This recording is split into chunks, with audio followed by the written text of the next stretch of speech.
Hey, hi, how are you? My name's Feld, and welcome back to another Magic the Gathering video. Today we're talking about standard metagamey stuff again.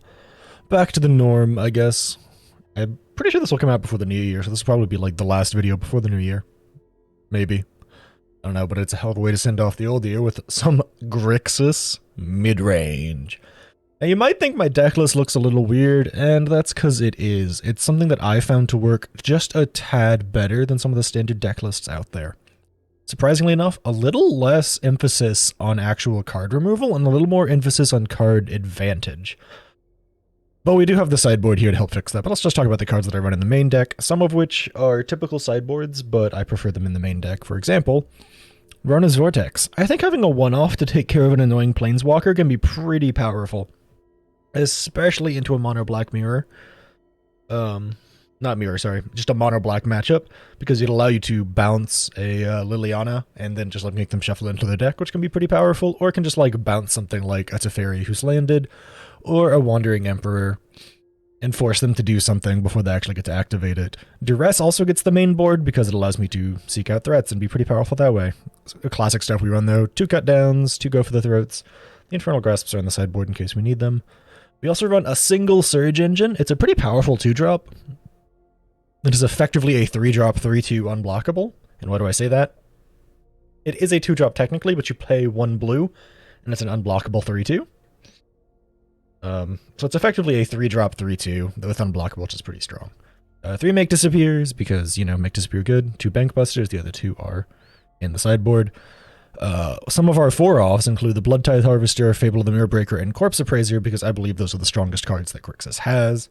Card selection, card advantage, and just an interesting way of removal with Blood Tithe Harvester, as well as something that, when you do sack it, you can use Corpse Appraiser to find exactly what you need. 3 Shellies, 3 Invoke Despairs, the classics. You could probably run 4 of each if you so chose, but most games either end before they matter, or it's such a grindy, go-wide game that Invoke Despair and Shelly don't really get a lot of value.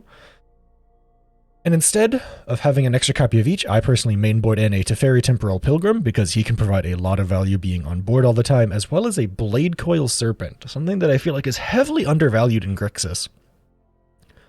Because in Grixis colors, it can get value out of all of its colors. It can draw cards, it can make your opponent discard cards, or it can just gain you Trample and Haste. Pretty versatile, powerful thing, honestly. Sideboard stuff includes Abrades to target out artifact decks, Brotherhood's Ends to target go-wide plans. Only have 1 copy, you should probably run 2 copies, maybe drop some of the later cards, but everything up here in the top 7 is stuff that I highly recommend you have in your sideboard. Siphon Insight makes it in here. It's a pretty good one-off, kind of sits around the same point as Surge Engine for me. I kind of use them interchangeably as a one-off in the deck. Surge Engine is great if you kind of want to start getting a little aggro. Siphon Insight's great if you want to fall back to a little more controlling. Liliana of the Veil is just a great little one-off to maybe have in the deck to start targeting down your opponents in interesting ways. Soul Transfer is a very powerful card, but it's a little hard to play around sometimes, and it doesn't really fit the mid-rangey value that you want to get out for the most part. So it sits in the sideboard. It's a pretty powerful card. Exiling and being able to return creatures or planeswalkers can be great. It can bring back a Shelly, bring back a Blade Coil, bring back any number of things that can be very useful to you. A couple of Sorens on the sideboard, because if you're trying to go for like a kind of grindy, control-y game, Sorin can provide a lot of value. Slot him in, take out the Teferi, because Sorin's just easier to get on board early. Take out the Surgeon probably as well to slot him in.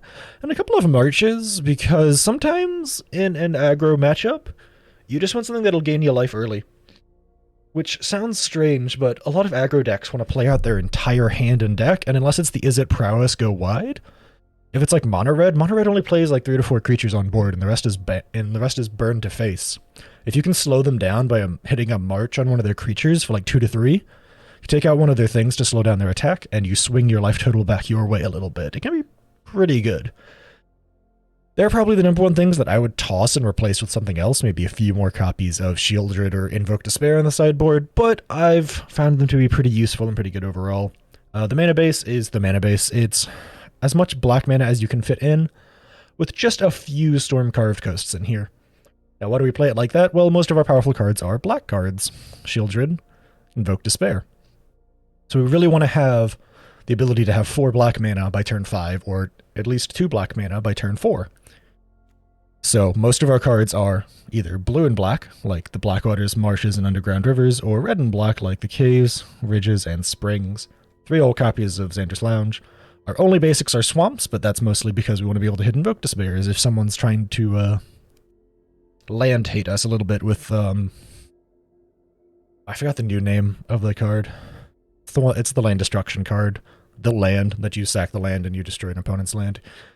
That's why we have Swamps to make up for missing mana and make sure we can cast Invoke Despair on curve. 3 Storm-Carved Coasts, because sometimes you do need that extra blue or red. It can be really useful with a Blade Coil Serpent, but overall, black and then another color is most of the mana that you want to have access to. But either way, this deck has worked pretty well for me. I hope it works pretty well for you. We're going to probably be playing some best of 3 to show off the sideboard. Maybe some best of 1 games in here as well. We'll see. Either way, thanks for watching this video. I'm saying this before we get started because just in case you don't watch to the end, make sure you like and subscribe and comment and all that stuff. It really helps out and supports the channel. Let's hop into the gameplay. Alright, we get to choose. We'll be on the play. I think Grixis does pretty well on the play.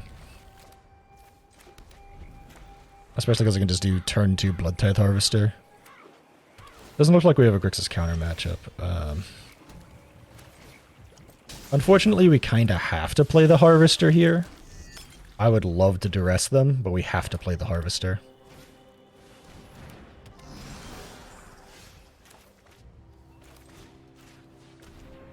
What you got? No Lily. No Misery's Shadow. Drop the Blade Coil Serpent and hope for another land. Okay. That's good. Corpse Appraiser can be really good here. Another land's great.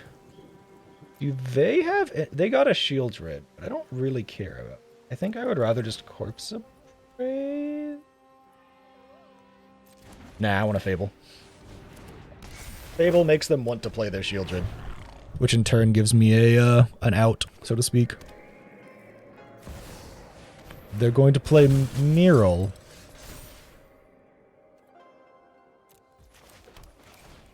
I don't think that's actually a very good card here, but okay. Let's go to their Misery's Shadow, just in case. Grab this for card draw.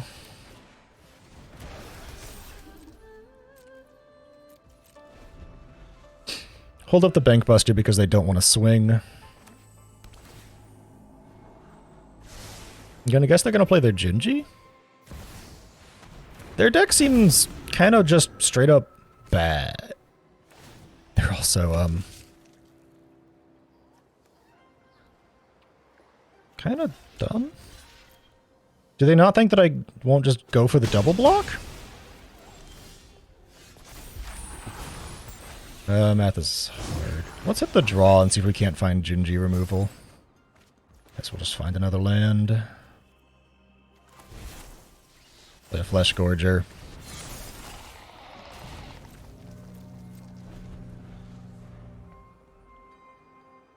By the way, in case you're wondering what the pause was, I was double checking that Mural would actually interact with Bankbuster the way that I thought it would, and that I couldn't activate it. That's why I was hovering over it to start, because I was like, oh, I can just like get Bankbuster in here. Yada yada. They probably just want to depop me, right? No? I guess they don't want to depop me. I feel... well, I mean, they could do it after, right? It's nothing saying they have to do it, like, pre-combat, yeah.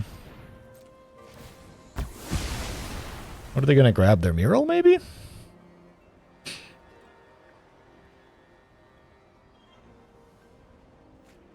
Oh, they're just going to... Okay, but I can just... draw.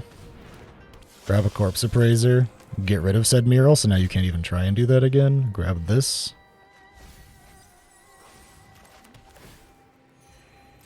I feel like that was a bit of a silly decision. Honestly. Man, they really like Mural, huh? Well, I really like killing her, so it's a fair game.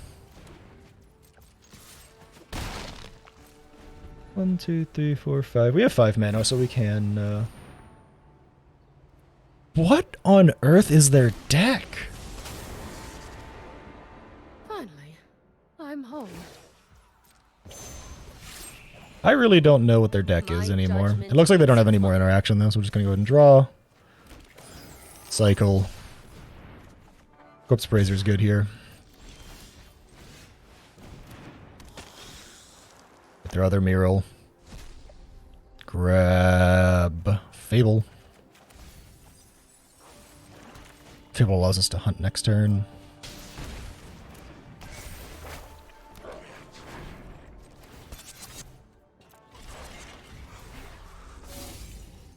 You hit that. You hit that. See you later. I don't... Maybe they're just Orzhov control?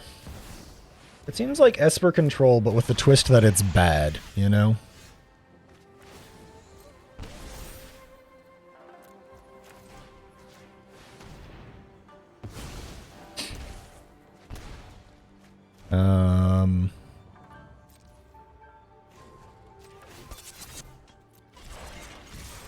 Which, okay, that sounds a little rude when I say it out loud. However,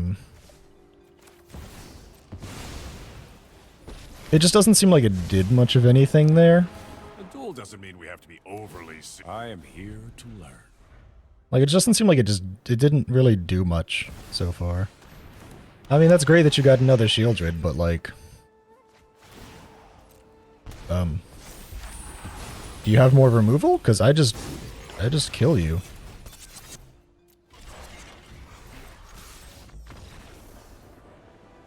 Illegal attacks, try again? I guess they just conceded. Okay, so they're going Orzhov control. They're going kind of hard control, but they don't have artifacts, so go for the threats are fine. I think most of the deck list worked pretty well. The only thing I might want to change is including a soul transfer, maybe? To hit their stuff that wants to just... Soul transfer for Rona's Vortex. They're not playing a lot of small stuff, so let's drop the cut downs for 2 more Rona's Vortexes. Just a very small adjustment. Drop the cut downs. Bring in Rona's Vortexes. It looks like they're just Orzhov control. Black-white control. Wow, that's awful, huh? Mulligan. Not much better, but I can draw what I need.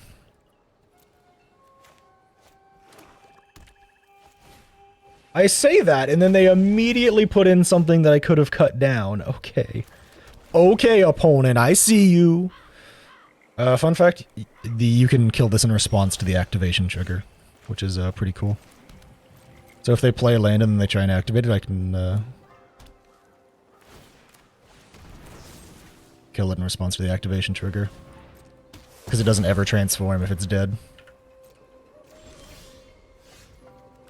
Which is... We play the Harvester here because we want to make sure that we can play stuff on curve. So we want to be able to blood token out... Let's drop the Blade Coil Serpent. He's a little too early. That worked out. I'll have this fight finished before brunch. I think regardless of what we drew, we were playing the Corpse Appraiser. Let's hit their graveyard instead of ours. We're probably going to have to grab a land here, unfortunately. God, I wish I could grab any of those other cards. They're going to make us discard. I think we drop the Flesh Gorger. I think it's probably the best thing for us to drop. Yeah, probably. I imagine they'll play removal on the Appraiser. Which is unfortunate, but nothing I can do. I'm shocked to see that it was a soul transfer. But hey. I think we dropped the Flesh Gorger. I think it's the least valuable card in my hand.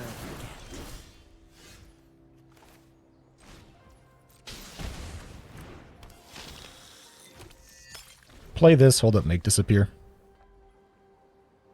We're in kind of a grind central right now. 1, 2, 3, 4, 5. Yeah. So now if they minus the Liliana to kill my Blood Tithe Harvester, that's bad for them. So now I just play Shelly. I'm done here. Fine. I know when I'm not... Haven't you ever heard of personal space? And if they play removal, it's not really a big deal, because they're kind of out of things, and if they play removal, it'll take up probably a good portion of their turn.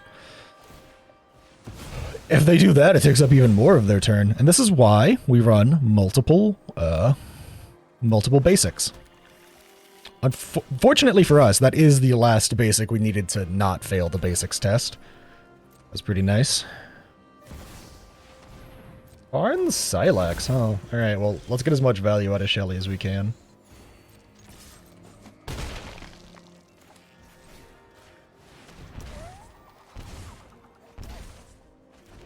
That's nice. Ooh, that's nice. We're basically... That's their removal, which puts them in a tough decision, because now they need to spend their entire turn hitting a Karn Silex, which is just tough. It's just a really tough decision to make. I have to now X=4 to take care of my opponent's stuff, allowing them to do something like play Invoke Despair again on the next turn. Man, I'm not gonna lie, I feel a little bad. I have a lot of good stuff here that I can't imagine that they want to play around. Yeah, I'm just... I feel a little bad. It's really frustrating to lose to someone just triple Invoke Despairing you back to back to back. Considering that's all that I think that's all my Invoke Despairs in deck. Sometimes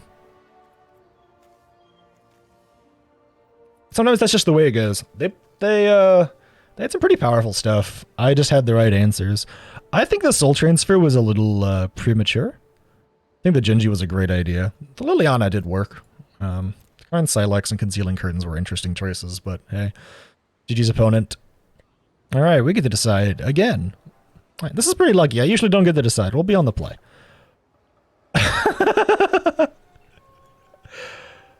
I mean, if you insist... You might think that this is like, what are you doing, Felt? Why would you keep that? It's because I've had some really bad luck with draws lately, where I will just draw a bunch of land. So I'm thinking, if I just get my lands early, there's no way that the game will give me more lands afterwards. General game plan, by the way, Storm Carved into Underground River, playing the Blood Tithe Harvester. Potentially the third Storm Carved Coast afterwards. Depending on what my opponent plays determines a little bit, though. Untapped Black Source really makes me play the guy, though. Worst comes to worst, we get out a cut down. No cut down. Our next draw determines a lot. Okay, they're also Orzhov, like our last opponent. Play that, swing in. We cycle out the Xander's Lounge here in a bit. If they don't play anything that we want to Vortex.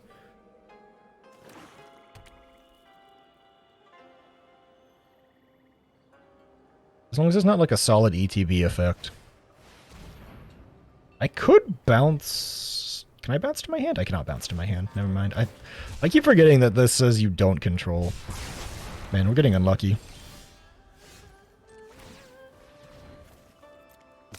But this is why, okay, well, hi, Shelly. I'm feeling like the Shelly is probably not going to live long. Shelly will not be long for this world. They have a full grip over there. They could be flooding out like me, but they have a full grip over there, which is scary. Out of Drobic.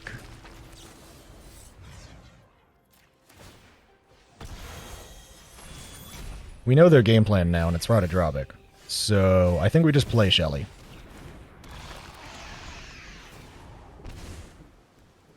Rada Drobic kind of implies a go-wide creature plan, which makes me feel like Sheoldred lands a little bit safer. Not safely, safer. You know? I think that they probably have more removal for it. Alright. Alright, well, this is just... welcome to playing Grixis. We love it here.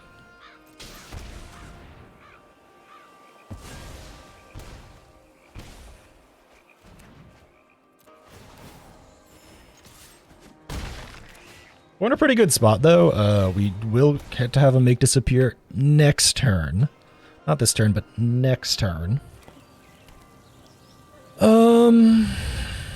will also get to play our Bank Bust. We're probably about to get wiped by, yeah. So we're probably about to get wiped. Well, that's just unfortunate for my opponent. I feel a little bad. We hold up the Make Disappear in case something they play is expensive. From that pause, it makes me feel like they actually have something that they want to play. It could be an Urtai? I don't know if they're Esper or just Orzhov yet, though. The number of basics implies just Orzhov, though.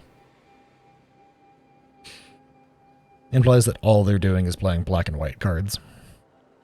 The Plaza of Heroes is probably, well, that's just unfortunate.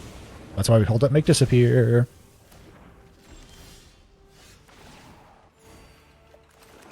Well, that's rough for them.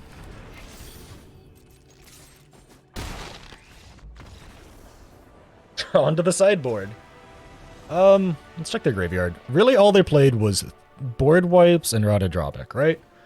So it makes me think we want to lean more into the Planeswalker angles, because I didn't see a farewell, but I assume there is a farewell. So we want to lean heavily into Planeswalkers.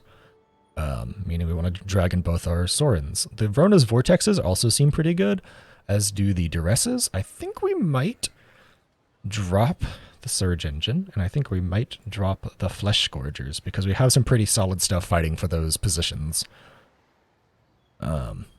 Make sure we have Make Disappears available. And lean a little bit into Sorin and to Fairy. Still want to play Shielded Invoke Despairs, though. Go with this deck list. You might think that keeping the Duresses might be a bit of a mistake, but I think that they're trying to play a hard Orzhov control similar to our last opponent. Which, I feel like we have to keep this. It has both Duress and Cut Down in it as just like 1 mana plays. Even if we're not having an untapped land on one, we have a tapped land on one, which is fine. It allows us a pretty powerful turn 2 if we draw another untapped black source. Untapped black source? Yeah, that's so lucky. What you got? Let's see. Okay, well, that says a lot, don't it? That tells me a lot about what they value as powerful. We basically just need to play around it then. AKA we play Fable on 3, and we hunt for what we want on turn 4. I take that back, we hold it Make Disappear. This is a bit of a messy play. It doesn't matter which one they play, we counter it anyways. Messy in that it is a,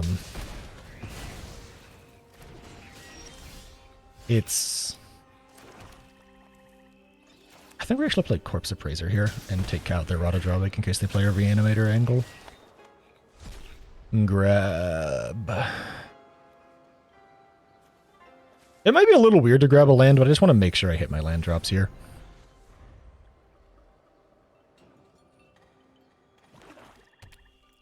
They're probably just going to play out their Shieldred. I could play mine in response. They're probably still going to play their Shieldred. I guess they could use the Recruitment Officer and like activate its ability. Nah, they're just going to play Shieldred. Okay, well let's go ahead and cut down the Officer then while it's while they're untapped.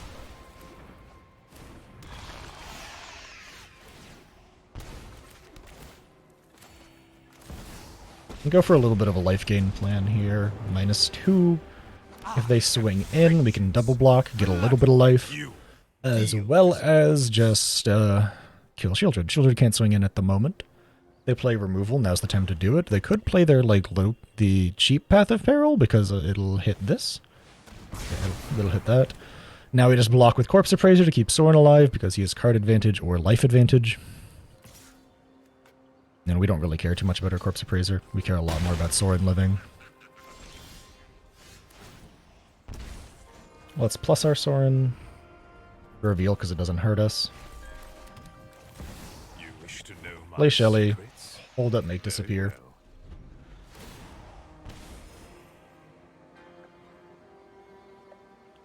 They probably have some cards that will hit me pretty hard, but I'm not really concerned.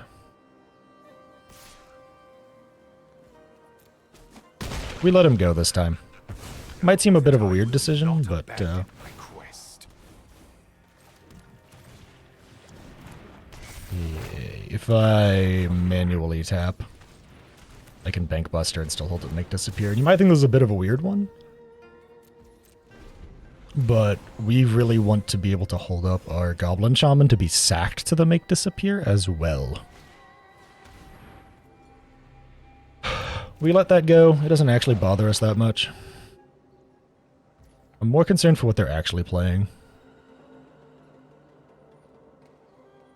What are they holding in their hand? Because if they had that guy, they would have played him before. So what are they holding back? Is it a board wipe? Is it a farewell? It might be a board wipe from the way that they're just swinging. It might be another Shieldred. If that's the case, we just have Make Disappear.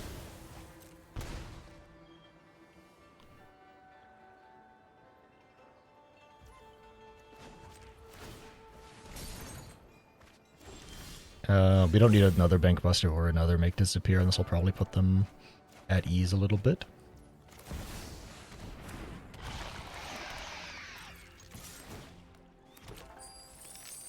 They can trade if they want to. It doesn't bother me. If they try and play their other Shieldred, we draw in response. They could have a Farewell, but we still have Make Disappear for that.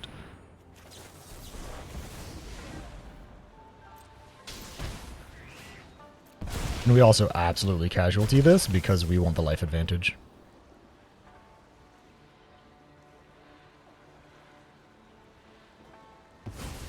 So they can't play their Shieldred anymore. She goes Graveyard. They swing in, we crew Bankbuster. So we're trying to stay as high of a life total as possible.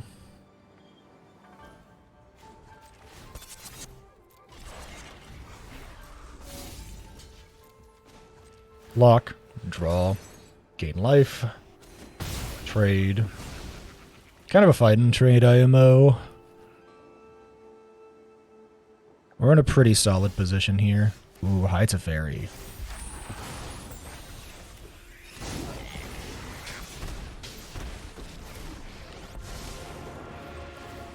Teferi brings us back from the brink here. And we're sitting pretty.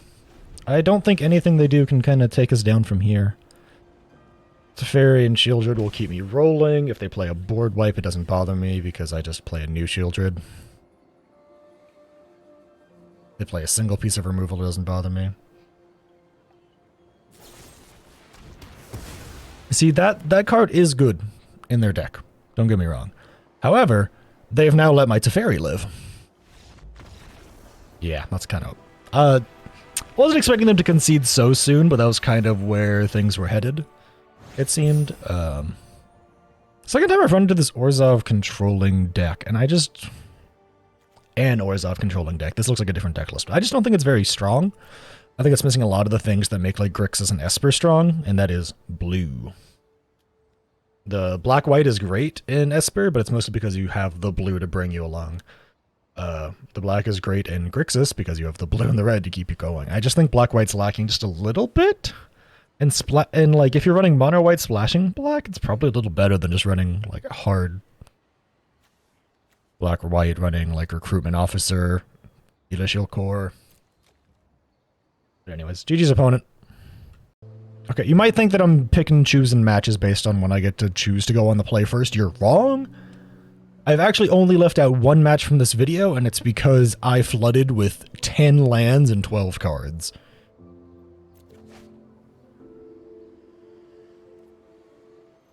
This hurts my soul, but I think I should keep this. That sounds really weird that it hurts, but it's like... Duress is invaluable IMO in game 1. And hopefully I get an untapped land. That's all I can hope for. If I get an untapped land, this hand was worth the keep. Honestly, if I get a third land at all, this hand was worth the keep. 2 lands is really dangerous in Grixis. Thank you, sweet baby Jesus. Oh, my word. Esper Control. Permanent with 2 or less, but I think we get rid of the only thing that actually scares us, and that's the wedding announcement. The rest of this, sure, it's gonna hit my stuff, but it doesn't bother me that much. Because they're using their entire turn for it. This is the moment that I really wish I was playing Esper, because Esper strangles this deck.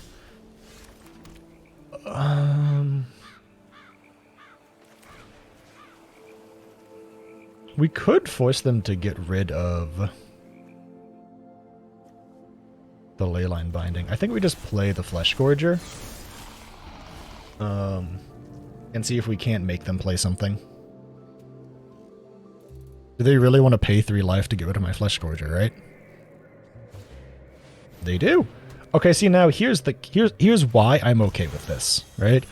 Because now all they have is something that hits something of mana value 2 or less. Because I am yoinking their Leyline Binding. That was really lucky duress off the top. Unfortunately for me, this is going pretty poorly. I might just have to play a Corpse Appraiser here. You know what? No. No, there's nothing in the graveyard. There's no reason to play a Corpse Appraiser. I think we just hold up double Make Disappear in case they have like something that they really, really want to play. It's like a 3-drop, and then I just double Make it disappear. I think at this point we actually just play the Corpse Appraiser because that way we can sack it to make disappear. It doesn't hit anything yet, and that's annoying. But a Corpse Appraiser is still a 3/3 for 3, which isn't a terrible thing.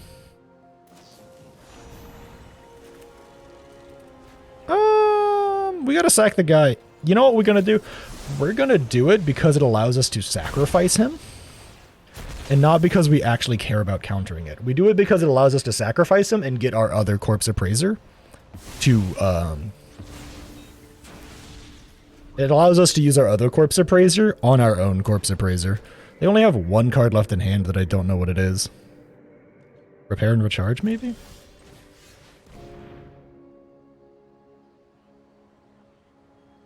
But yeah, that's why I actually bothered to use the thing. Otherwise, I probably would have just ignored it.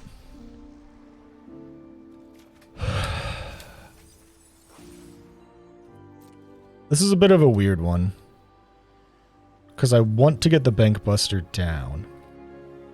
That's not a flash speed thing. That's the thing. That's not flash speed. So if I play it next turn, it'll give me 1 draw. Which sounds weird, but it's true. It'll give me 1 draw. They have nothing in their graveyard that I care about, but it's a 3/4, 1, 2, 3. Yeah.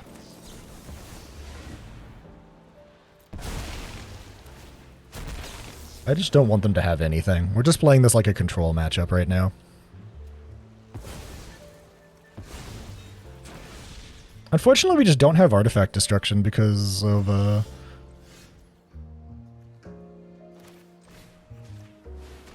or sorry, enchantment destruction. But we do. We have Invoke Despair. I forgot Invoke Despair hits enchantments.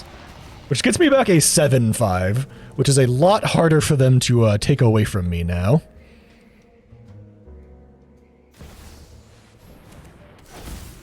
If they pay that 5, they now have to pay 7, right? They can do it, but they have to pay 7 life for that. Which is a lot of life. Okay, we go next, I guess. I guess they just realized that that was a really dangerous thing for them. Okay. They play a lot of enchantments. What do we play against enchantment heavy deck? We keep the double duress in, obviously. I don't think the Rona's Vortex does anything anymore, right? I don't think it does. I don't think the cut downs will be very good. All they showed me was enchantments, though. Like, they didn't... They showed me... actually, you know what? Hang on. Pull those back in. They showed me a Sarah Paragon, which makes me believe that they...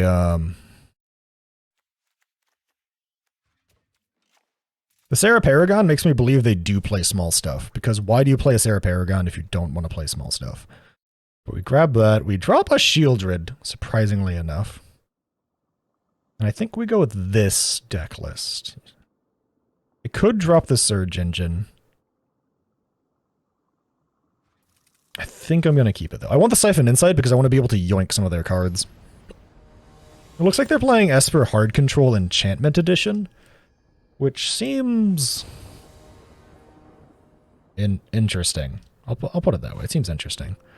Wow, 1 land. Don't go out of your way to help me here, game.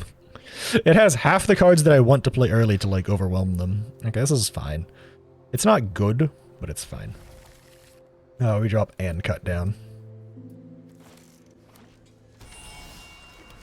Probably could have played the Underground River untapped, but I don't really need the mana. Aha, they do! I had a feeling.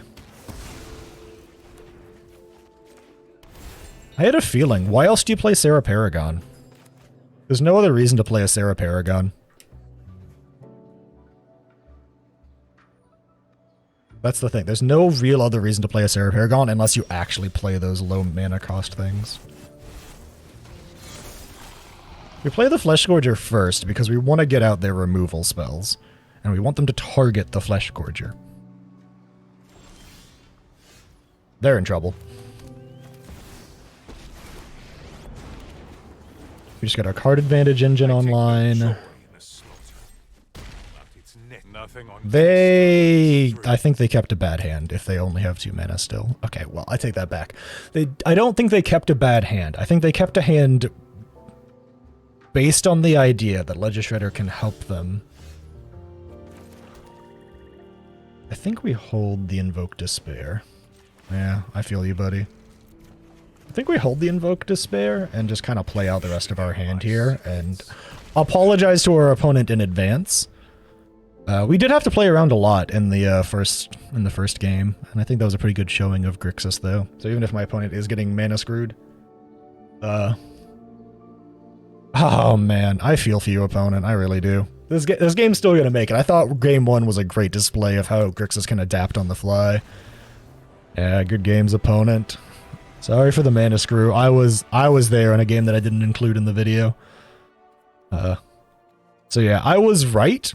But only to a degree. They were more of a Zur Esper deck than just straight enchantments. Which there is a difference. The Zur deck will play creatures, and in my experience, in my gameplay, Zur will sometimes play creatures like Ledger Shredder and Sarah Paragon, like a couple of small little things to kind of keep you going until you get your Zur engine online. Yeah. Feel bad for the mana screw, but GG's, opponent. You played well in the first round. I think the first round was really good.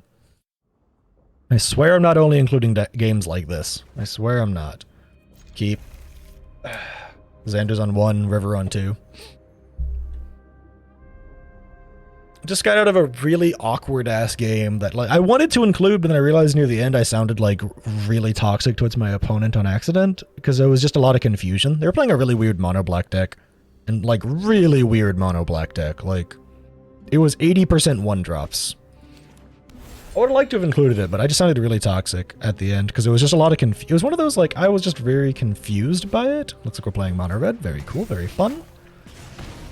I was just, like, really confused by what my opponent was playing. And so it ended up accidentally sounding... You ever get that way where you're just like, what is going on? What are you doing?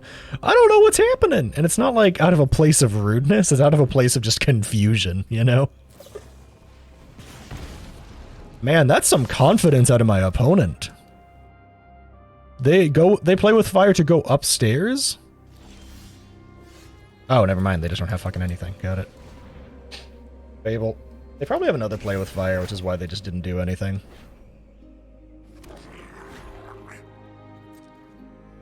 I gotta think. If they play with fire, my blood type, or my shaman, do I care? Or do I just think that the trade with their etchings of Kumano is okay? I mean, they obviously have an instant. The priority stick is a dead giveaway. Did they miss a land drop? Because if they did, that's a lot of problems for Mono Red. Mono Red really struggles. Play with fire to go upstairs. That is a lot of confidence. That is a lot of confidence that you think you can kill me in time.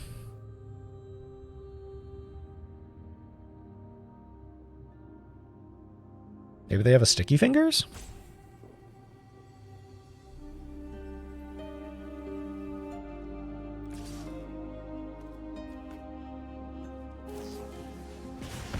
Man, they have hit 3 play with fires. That's interesting.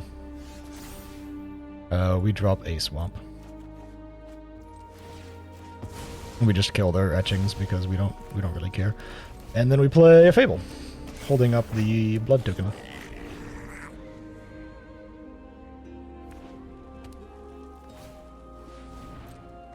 Yeah, they're kind of desperate right now. I think they went a little too ham on the play with fires that early. Let me do math. 1, 2, 3, 4, 5.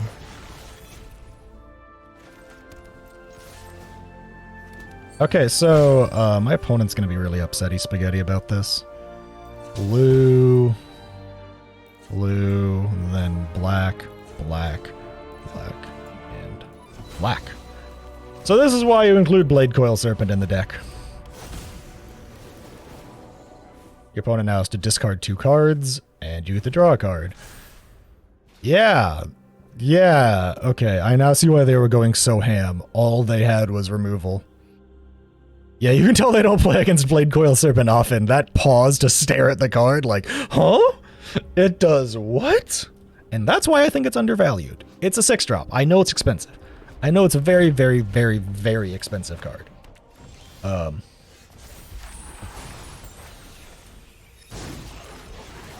let's do this. Hit my Bloodtithe Harvester. Grab a Flesh Gorger. Dupe that guy. Technically, there's better ways of doing this than what I'm doing. I think there could have been a way to hit lethal there, but I don't know. They're playing top deck central. We have a lifelinker. At best, they could maybe have 4 damage to face, and then another 2 damage off the etchings, and they just die. The 4 damage is because of the mechanized warfare, by the way. Okay, aggro, aggro, aggro, aggro. Abrades, marches. Who cares about duresses? Rona's vortexes. Sorry, Teferi, you don't belong anymore. Drop the Reckoner Bankbusters. Brotherhood's in to drop the Surge Engine, and seems good. You might think the marches are kind of weird because I have to kind of get rid of my hand to do it, but it gives me life. I think that's massively undervalued. We'll probably cut out all that silence. I just kind of sat there waiting on my opponent. Great starting hand, Storm Carved into Swamp. We also know that we have 2 of our blue-red lands right out the gate, which means we don't have any more problems finding black mana, essentially. We're no longer gambling as hard on whether or not we find a black mana, which will be nice. Opponent going first, it's fine. Go for the throat's really nice. Monastery Swift Spear, literally don't care. I only need red by turn 3, so we can play the Blackwater. I wish I had drawn a cut down. That would have been really nice. I'm assuming they're going to play with Fire Fates twice and to make the Monastery Swift Spear swing. Unfortunately for me, whether or not I win, this is actually a toss-up. Because it's actually just straight up whether or not my opponent draws what they need, and I draw enough removal in time. They have a really hard killing Shieldred though, so I probably will be fine.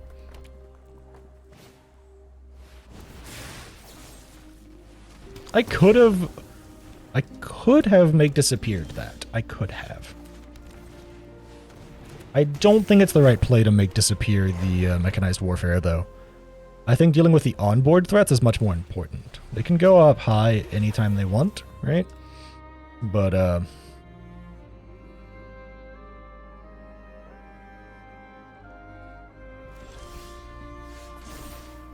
think we ditched this Storm-Carved Coast. They can actually kill Shelly a little easier now, though.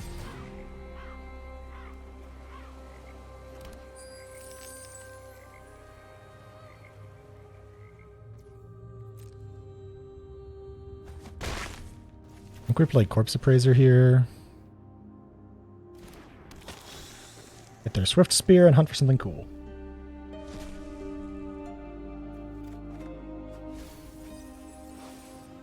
Why we don't care about the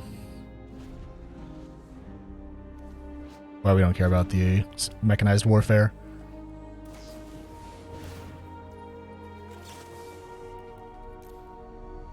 I can just drop Shieldred. I don't think Shieldred survives here.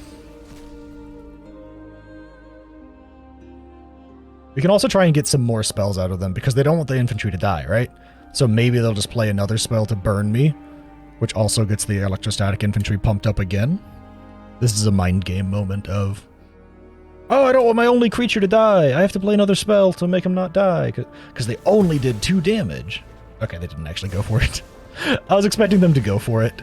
Go for the, hit me up high with another play with fire type thing. I think they've realized how much trouble they're in, though. I have 3 cards. They are empty-handed, essentially.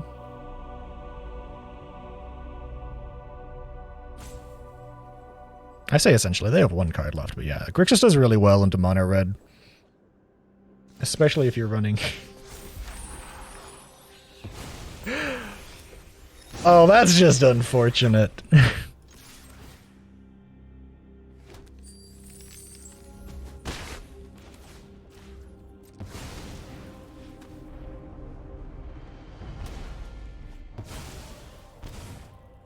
That's just very unfortunate. I think we just play that, because it allows us to hold the make disappear.